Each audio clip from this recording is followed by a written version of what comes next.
I used to believe in freedom of speech until I had to pay my first phone bill. That's cool, because I heard reality only makes you stronger if it don't kill. Do you think nature cares more for the mountain or the molehill? Does it favor the rabbit that plows the earth when it's alive, or the one that fertilizes the soil when it becomes roadkill? It appears the night and day don't discriminate. Imagine if the sun and moon had to debate, labor over mandate, who was the best candidate to rise at the break of dawn. But then again, based on how infrequently the sun shines in Britain, maybe that statement itself is debatable. But the above examples are merely to highlight that we are probably the species with the most autonomy in the whole of the Earth's geography. So why do we struggle with its philosophy to the point where it becomes a foreign ideology when even nature practices democracy? All I'm saying is that, like a German football fan in a pub in Shoreditch during the 2010 World Cup matchup between the two countries, our human emotions and democracy find it difficult to coexist, causing us to make a mockery of this. So this raises the question, did Atticus Finch kill a mockingbird for a concept that doesn't really exist? Ironic how human nature and the laws of nature conflict. Our judgments are clouded by a lion's share of pride, rather than following the example of the lion and its pride.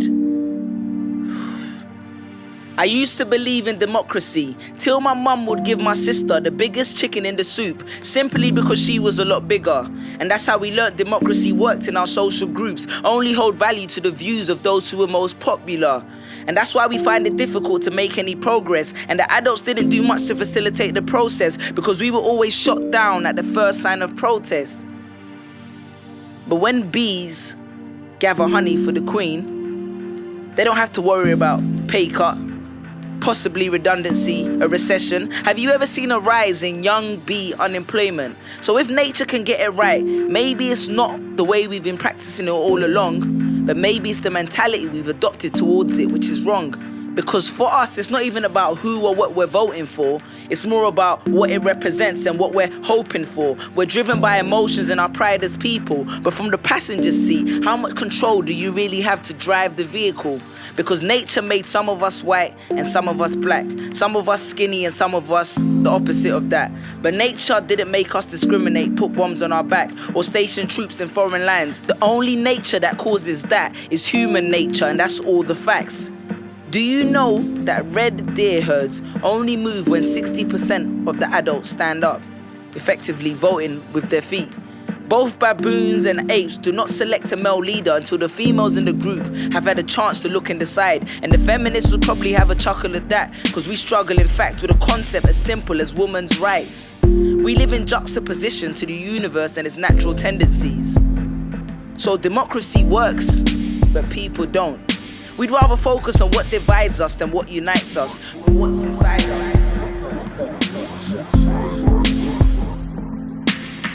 Representing for the same spot where Mark Duggan was shot, where Damilola was stabbed, where Stephen Lawrence was dropped. When animals kill one another, it's either for survival or nourishment. When the rain beats down on the soil, it's merely to provide the seeds with some encouragement. Google the Baltic and the North Sea. Watch how they balance perfect with no need for establishment or congressman. Do you know the hermit crab does not grow its own shell? It wanders along and uses whatever it can for a shell, whether it be glass, bottles or cans. So effectively, this proved that recycling is also a naturalistic tendency, and we struggle with that as well. I had an argument with my friend who stated that our consciousness has allowed us to become supreme beings on this earth. And I responded, but animals eat, sleep, spend time with their family each week, travel the earth as they please. I spend more time texting some people than we actually speak. So is this consciousness really a gift or a curse? So before we look at democracy, let's look at hypocrisy. And we should realize that every problem we have on this earth, we are the responsible ones. And the only law we need to work on implementing is our natural ones. Because nature practices democracy. Human nature, as of yet, does not.